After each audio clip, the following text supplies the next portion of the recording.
move to Tommie Cubine, who is with the National Alliance on Mental Illness, as well as on the Virginia Beach Human Rights Commission. And Tommie will be presenting on the full funding for STEP Virginia under the umbrella of our health disparities topic. Tommie, you must unmute.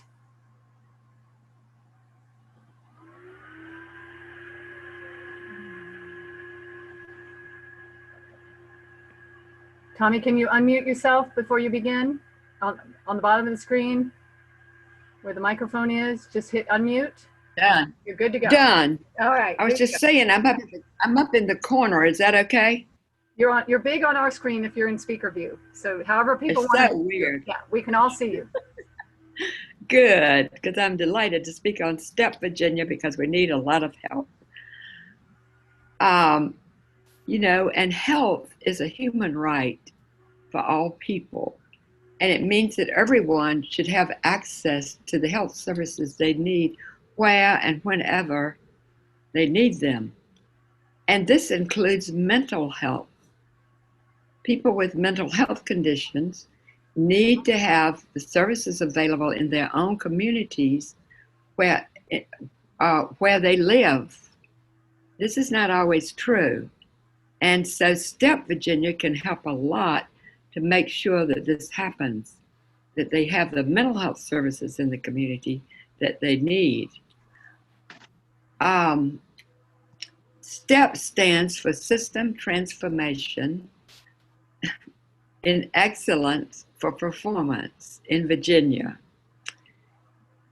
and refers to transferring our community health system into a system with great excellence so that it will serve everyone and they will get the services that they need. When fully provided, the health system, the STEP program will provide a comprehensive system of mental health care that will be available in communities all the way across Virginia, in all of the sections, all the communities. And we all know that this is greatly needed and has been for a long, long time. And Virginia has fallen behind, though, and I think we all know that, in its provision of health care. In fact, the Mental Health America's 2020 Mental Health Report, which actually came out last fall, we're waiting for them to put one out this fall, and it should be any time. But they showed that Virginia's overall ranking had improved. It was up to 27th in the nation. But adult rankings for adults getting mental health services went way down. It was the worst in 5 years. It went to 43rd in the nation. Access to care in Virginia is very poor, and that's very important to have access to care. And in Virginia, it showed that in access to care, we're 37th in the nation among all states. So all of this is happening while the number of people going into prisons who have mental health continues to grow every year, which is very sad.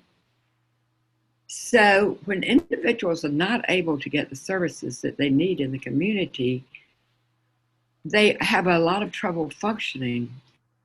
And a lot of the outcomes are things we really don't like to hear about, but it's a lot of homelessness, suicide rates high, substance abuse, and many very difficult situations for people. But STEP Virginia was developed to provide quality, access, accessibility, and I have a teleprompter, accountability and consistency. And it's modeled after a national best practices program. In 2015, the Virginia Department of Behavioral Health Services received a federal grant to lay the foundation for a mental health system that would be standardized in provision of nine core services. And the number one service is same-day access. And that means that when somebody comes into a mental health facility, they're seen the very same day, which is a wonderful, wonderful service, because many times people have to wait for a while and they're suffering during that time. And then the number two core service is primary care screening.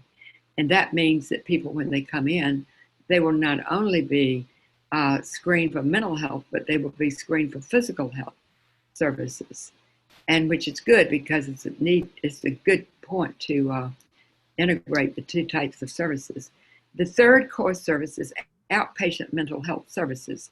And that means when the person actually goes into the treatment that they're going to be receiving. Then we have mental health crisis services, peer and family support, psychiatric rehabilitation, and services for veterans and military, case management, and care coordination. And that makes up the 9 core steps that we want to include in the system of care. Now, in 2017, the General Assembly these 9 steps to be funded and implemented one, which is getting very close. In 2019, same-day access and primary care screening were fully funded.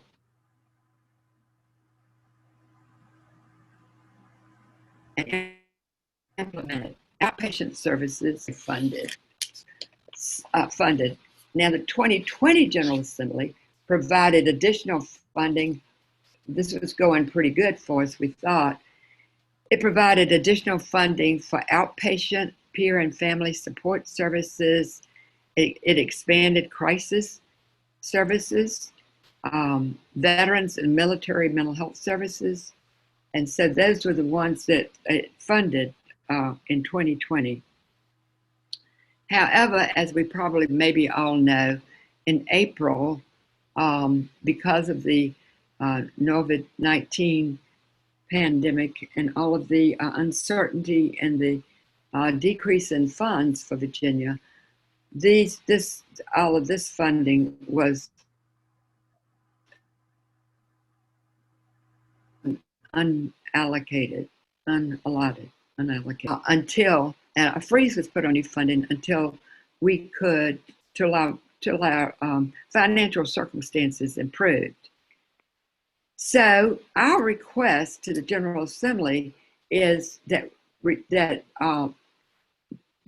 they restore the funds that were allocated by the 2020 General Assembly and provide the remaining funds needed for full implementation of all the 9 core services for STEP Virginia, so that we can have the comprehensive community mental health services that we need in our own communities. I have had some contact with Jason Miera's staff. Becky Chambliss was very helpful in trying to get an update. I suppose everybody knows that there's a special session going on there, but none of us have been very clear on exactly what's happening as far as whether we're getting any more funding for STEP. Becky Chambliss worked hard. She sent me a whole bunch of all of the budgets and what's going on. One was 62 pages and one 72 pages. And you can see a lot of work's going on, but there's not very much going on regarding STEP, unfortunately. The House Appropriations staff informed her that STEP Virginia funding for 2020 is still delayed by the moratorium. However, the Senate Finance did approve $11.5 million for STEP Virginia in 2022 for crisis only.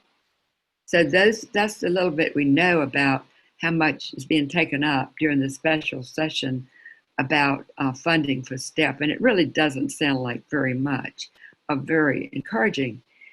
So for that reason, we have to figure out some way that we can convince our legislators that there's really a great need for these funds and for these services. people with mental health problems deserve to have the treatment they need. They deserve to be able to live in their own communities and to have the opportunities to live a good life, to be able to work and to have friends and family and live in their own communities and have a great future for them. This can only be done with excellent community service, and it can be done, but we do have to have the services. I know there are a lot of misconceptions about people with mental health problems and mental illness, and I think that has to do with some of the problems with getting funded myself. I think there's still some stigma and misunderstandings. I think I already said that. The stigma, this discrimination, and it's really just not fair. But sadly, it doesn't look like we're making a lot of progress. When you look back at the Virginia Tech tragedy, we had a small increase in the budget for mental health. And as I understand it, when hard times came, that was kind of decreased. And again, Virginia is low ranked in the country in what we're spending funds. Tommie, thank you so much. And this has been a top tier issue, and it will continue to be. And thank